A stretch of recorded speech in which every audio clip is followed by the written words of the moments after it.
Yes, guys, hope you're well. So you've done week 1 and week 2 of the 6-week challenge. You've done your kickstart phase. It's now time to join week 3 and 4, which is phase 2, which is the accelerate phase. Just to remind you, we have kickstart, we have accelerate, and in the final 2 weeks of the program is transform. So now you're in the middle phase. So let's crack on. I appreciate you're busy, and that's why we do these presentations now virtually to save dragging you down to the gym. We want to make sure that, every spare moment you have able to come down to the gym, you can maximize that with workouts, and, technology holds no bounds, does it? It's great that we can do this now and really lean on technology, lean into it to help us save time and become even more efficient. It's crazy that we used to drag you down to the gym to do these on a Monday night when you could have been on the gym floor and getting a workout in to further increase your results. So, yeah, but it's important, guys, that you watch these, okay? So the key objectives of today, review the training and nutrition expectations for this current phase, review the lifestyle habits, because, guys, these lifestyle habits we spoke to you about in the kickstart phase,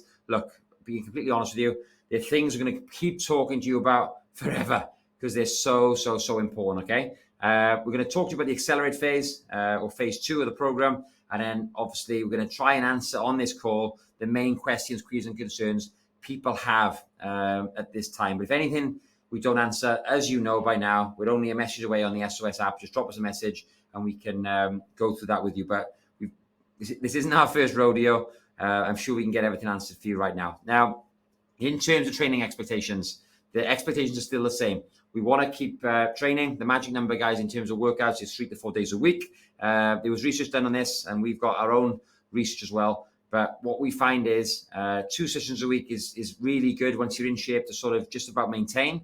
3 days a week is going to lead to consistent progress and good progress as well with 3 days a week. But 4 days a week does get slightly better results than 3.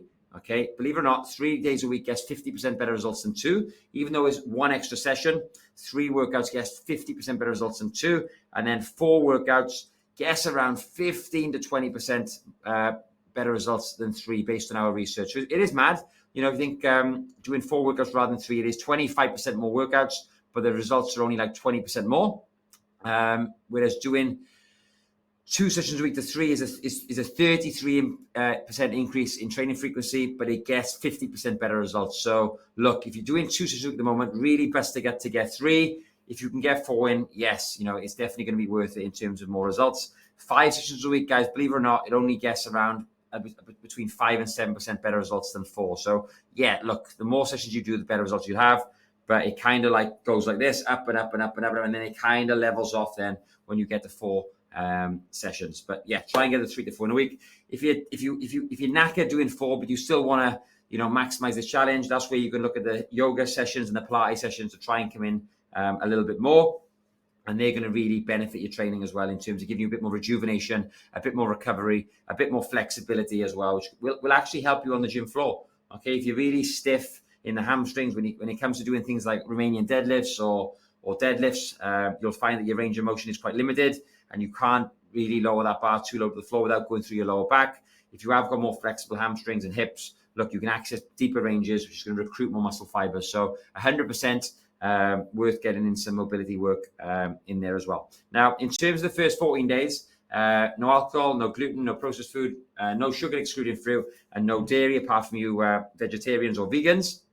Okay, now those rules, guys, we're going to carry on with them, okay, because ultimately it just means that you're going to continue to eat real food, okay? So nothing's going to really change in terms of the rules. We're still not tracking calories yet. All right, we haven't got to worry about MyFitnessPal or Chronometer or any apps like that. We don't want to stress you out. Like I said, we do want to try and simplify things for you. A confused mind always says no, all right, and it's going to hold you back and it's going to lead to like overthinking, self-sabotage, and overanalyzing and stuff like that, which really holds you back in terms of progress. So we're going to keep things really simple. In terms of the lifestyle habits, look, we want to continue drinking 1 liter of water per 25 kilos of body weight. We want to continue with the no alcohol. We've encouraged you on the last block to get more active. One change we'll make now is, can we jump it up again?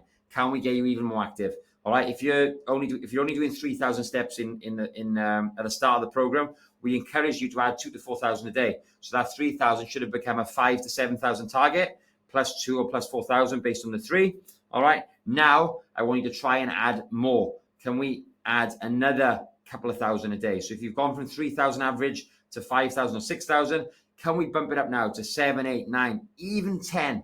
All right, we want more activity. In terms of losing weight, losing body fat, we want to affect the energy balance equation. Okay, now that doesn't just mean eating less food. It can mean actually burning more energy, burning more calories. A calorie is a unit of energy, and guess what? Whenever you move, you utilize energy. All right, so rather than eating less, moving more is going to be an easy win. So yeah, can we bump up your steps a little bit more? One thing I want you to do after you've watched this is obviously ask any questions, queries, concerns, is let us know how many steps you averaged in the last block on the Kickstart program, and then we will tell you then what to try and push for on the next block. Or you tell us, okay? I'm telling you now to add another 2,000, all right? Now, if you're already doing 10, 12, 15,000, then this isn't so much for you. It's still for the people that are still consistently getting less than 10, okay?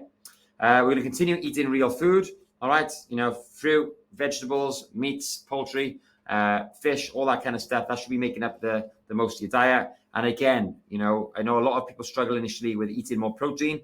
A bit like the steps, can we jump up that protein a bit more again? All right, if you've been having, you know, maybe a couple of eggs for breakfast, now is a good chance to probably increase that to maybe another egg. All right, there's 6 grams of protein in an egg, so we want to try and bump up your protein numbers if possible. Protein is the macronutrient that is most important.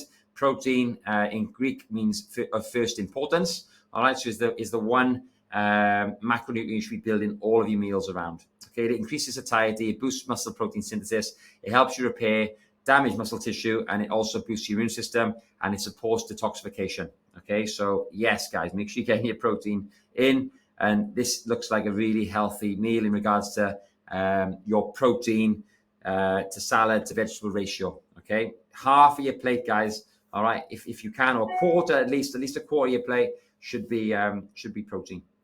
Sleep, we spoke about this in the first presentation, why sleep is so important. All right, and remember, I'll recap again. You can have two twins. They can both train exactly the same, both follow exactly the same nutrition plan. If one sleeps for 7 hours or more, one sleeps for 5 hours or less, the weight loss will be the same. But the person that's not sleeping well, they're going to lose a higher proportion of their weight from muscle. The person that is sleeping well is going to lose a higher proportion of their weight from fat. So come on, make sure you're getting your sleep. And if anyone needs any help, support, or guidance with that, let us know. We've got a shit ton of resources for the SOS community. Lots of great trainings on sleep. If you would like us to send you them, just let us know, guys, and we certainly will. Okay, so what's different with the Accelerate phase? Okay, during this phase, we're going to implement strategies to help ramp up your recovery. So recovery is going to be pushed up now, okay? We're going to increase the intensity of training, all right, with some nutrition interventions and accelerate your fat loss progress. All right, if you've been consistent with the rules over the last 14 to 15 days, you should have dropped a decent amount of weight, both fat and water, okay, while adapting the body to burn body fat more effectively, putting you in a good position to move on to the next phase of the training program. So you should have dropped a nice amount of weight. The carbs have been quite low, so there is potential that you've dropped a little bit of glycogen in the muscle, so your SMM may have dropped. If that's happened, don't panic, all right?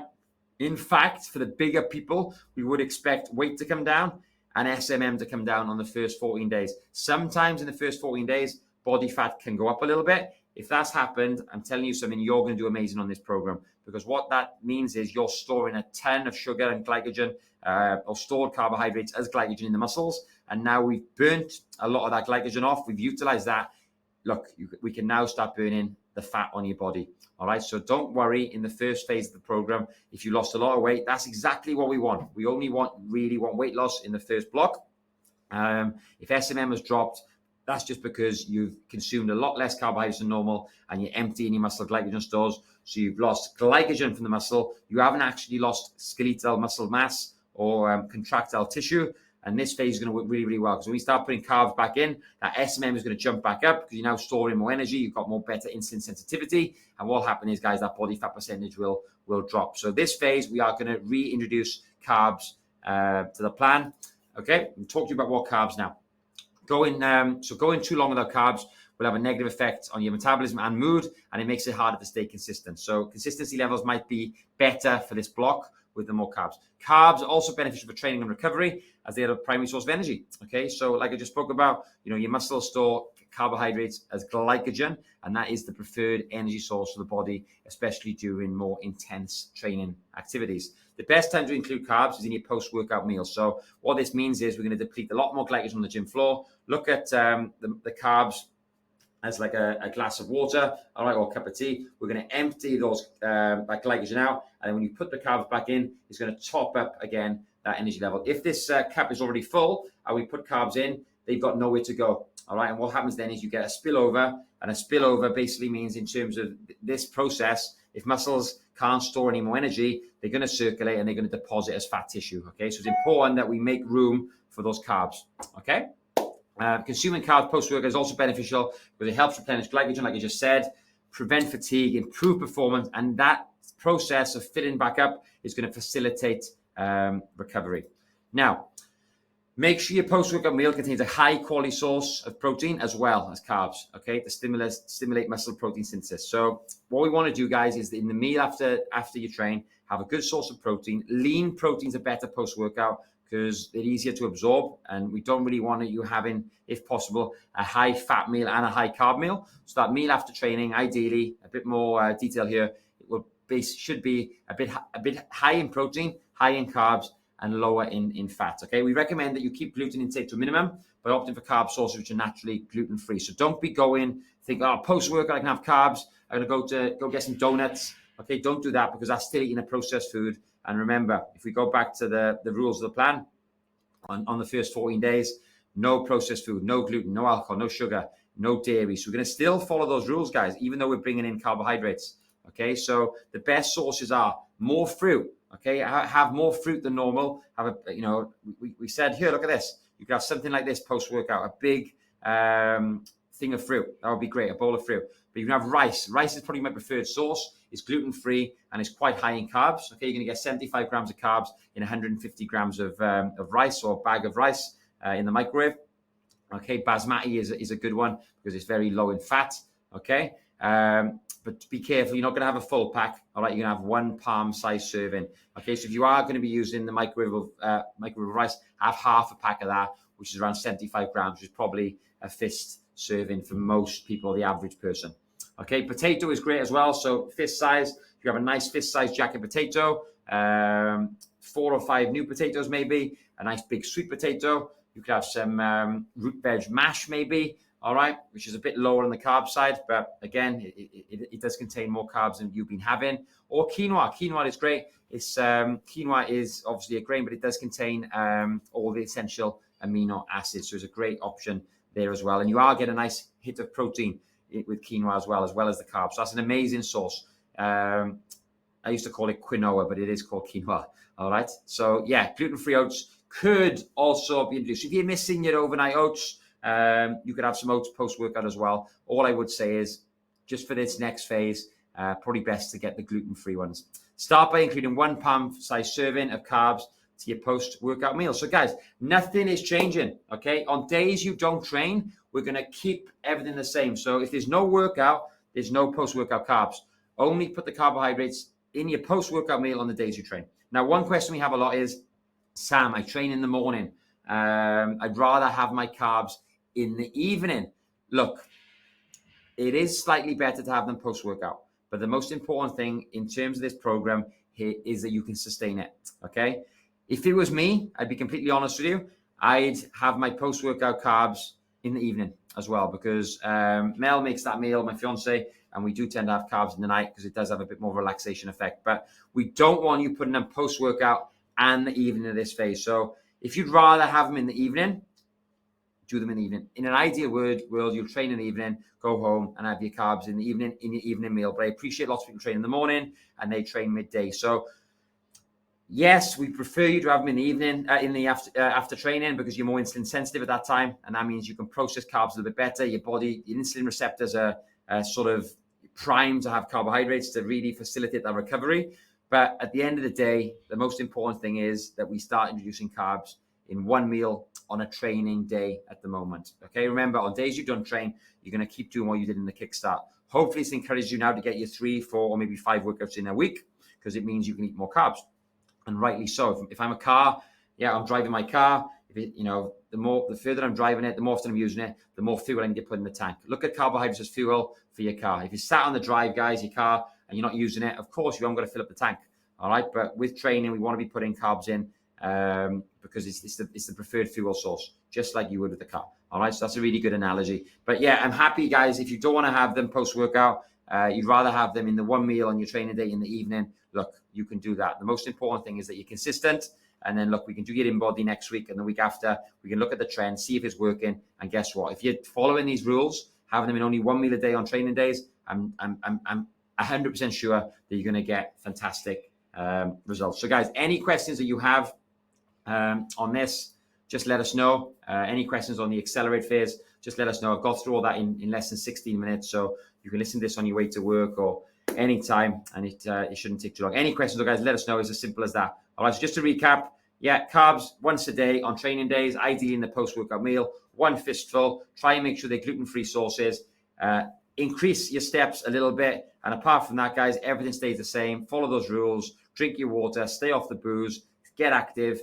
Eat real food. Train 3 to 4 days a week. And try and sleep for 7 hours. They're all the habits that we want to nail on this program. All right, we're going to be moving into the transform phase in 2 weeks. And that's where we'll further increase your carbohydrate intake. But it's important we do this in a systemized manner. All right, guys, I'll see you soon. Hopefully on the SOS, in the results factory, we call the gym these days, because it's turning out so many amazing results. Hopefully see you there soon on the SOS gym floor. Any questions, guys, like I said, let us know. Run to us, not from us. Have a great day, guys.